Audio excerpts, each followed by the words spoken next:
As we approach the Thanksgiving holiday, the most beloved holiday in the calendar for us here at home, uh, we talk a lot about rituals. We write a lot about rituals, and I'd suggest that we should always be on the lookout to create new rituals in our family.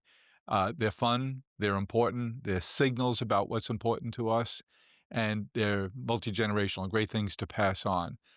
But you're not just stuck with the rituals you already have. You can create new rituals. You can borrow other people's rituals. So I want to share a couple of stories that came to us here at the Celebrations Pulse about Thanksgiving and maybe spark an idea in your head about things you might want to do differently or in addition to, or create your own new rituals. So I have a note here from Amy Wilson, who said to us that for Thanksgiving, we host not only our family, but any friends in need of a place to go or just don't want to cook a full Thanksgiving dinner. Since we make most of the entrees, we should suggest that our guests bring sides or desserts that are not traditionally Thanksgiving dishes, but one from their culture, upbringing, or family favorite. We've had egg rolls, lumpia, tamales, empanadas, cucumber salad, baklava, flan, chutney, bread pudding, and I'm sure there's many more that I've missed. But we're going on our 18th year hosting and having loved ones around us for the holiday, and we do it. Look forward to it every year. I mean, that's a great idea to be a host like that. Get everybody involved.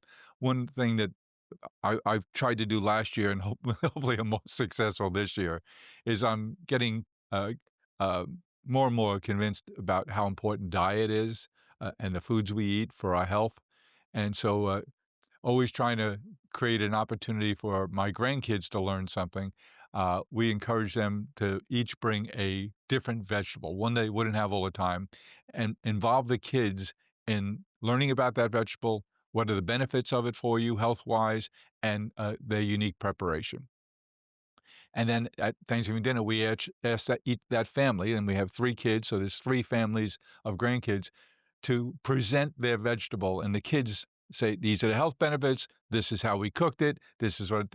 And so we had some success with it last year, and we're going to try and build on it this year. But Amy, it's a wonderful tradition you have going on there for Thanksgiving, and I think more and more of us should think about who doesn't have a place to go. We always have another seat at the table. It's a fun thing to do, and it makes for a much more lively and interesting conversation around the Thanksgiving dinner table.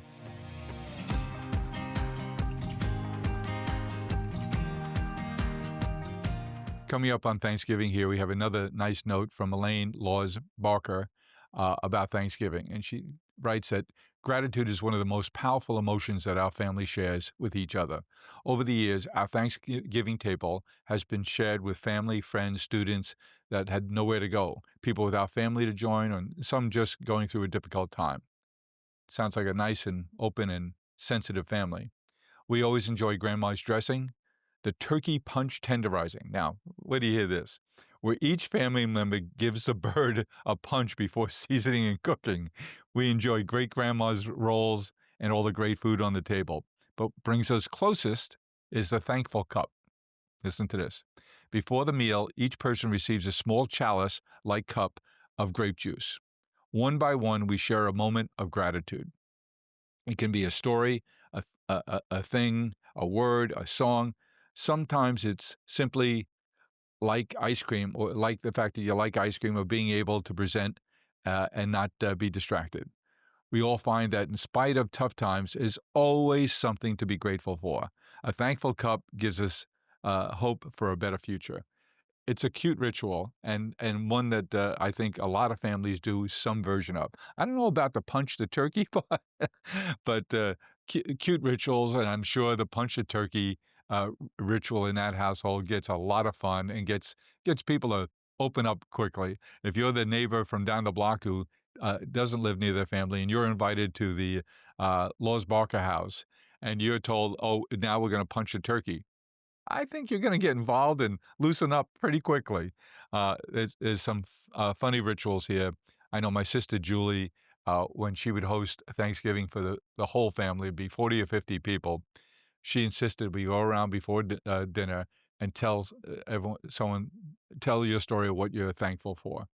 And there'd be tears and there'd be laughter. And it got longer and longer. And when there's 40 some odd people, you better start real early on that ritual going around the table. We fractured into smaller family get-togethers now, so it's more manageable. But it's really something nice to do, and it's not just Thanksgiving time. It's a great way to get a conversation going, particularly multi-generational, to get young kids to think about what they're thankful for and teach them to speak in front of a group, even if it's just family. There's a lot of teaching that goes on there, and it's a lot of learning that goes on there. I'm sure there's something that you could express your thanks for.